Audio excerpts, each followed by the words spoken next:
अरुण जेटली जी और नरेंद्र मोदी जी ने हिंदुस्तान की इकोनॉमी को नष्ट कर दिया है।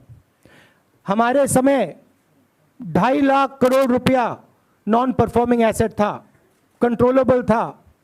आज 12 लाख करोड़ रुपया नॉन परफॉर्मिंग एसेट है। क्यों? क्योंकि नरेंद्र मोदी जी ने अपने मित्रों की रक्षा की है। 1 पॉइंट प्रोग्राम है, पहले 20 पॉइंट प्रोग्राम हुआ करता था, अब 1 पॉइंट प्रोग्राम है। हिंदुस्तान के क्रोनी कैपिटलिस्ट को कैसे मदद की जाए।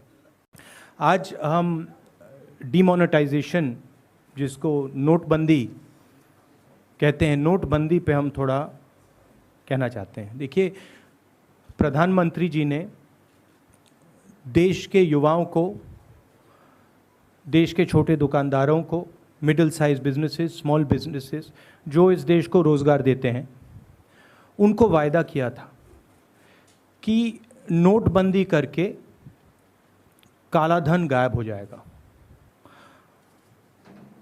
नकली नोट खत्म हो जाएंगे और आतंकवाद पर ज़बरदस्त चोट लगेगी। और अभी नोटबंदी का रिजल्ट आया है। रिजल्ट क्या आया कि पूरा का पूरा पैसा वापस आ गया। 2% जीडीपी, करोड़ों लोगों का रोजगार और नोटबंदी का कोई भी रिजल्ट नहीं।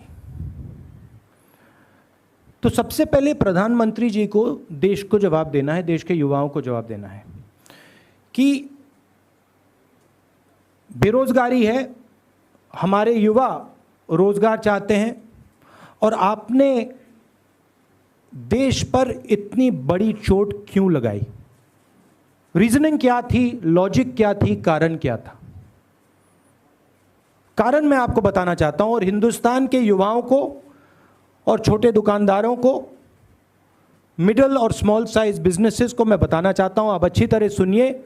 आपके प्रधानमंत्री जी ने, हमारे प्रधानमंत्री जी ने नोटबंदी क्यों की। उनके सबसे बड़े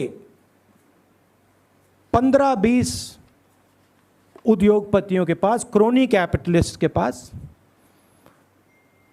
जिन्होंने बैंक का पैसा लिया था, उन पर नॉन परफॉर्मिंग, उनके पास नॉन परफॉर्मिंग एसेट्स हैं।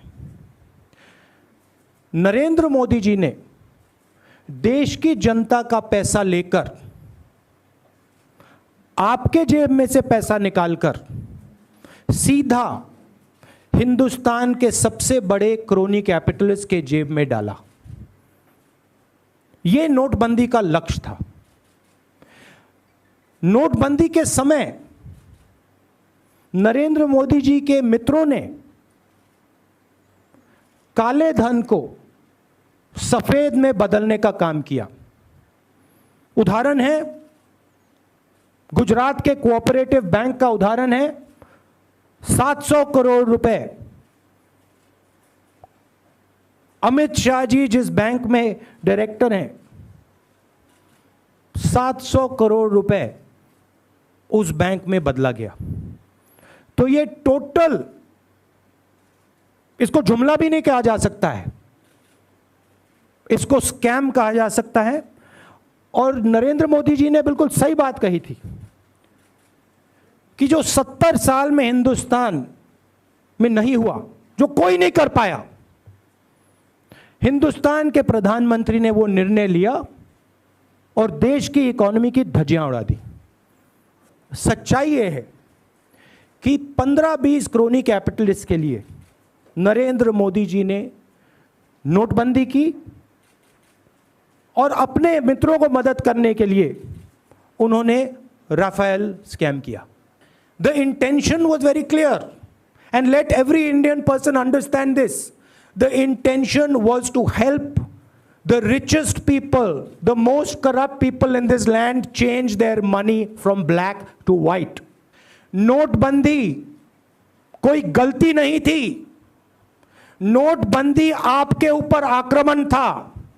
नोटबंदी आपके पैर पर कुल्हाड़ी मारी गई थी।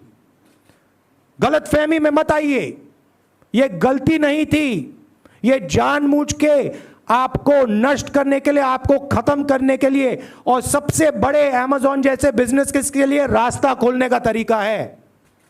प्रधानमंत्री जी का लक्ष्य था कि हिंदुस्तान के सबसे बड़े क्रोनी कैपिटलिस्ट जिन्होंने प्रधानमंत्री जी को मार्केटिंग के पैसे दिलवाए, जिनके कारण टेलीविजन पे हर रोज नरेंद्र मोदी जी का चेहरा दिखाई देता है, कि उनको पैसा मिले।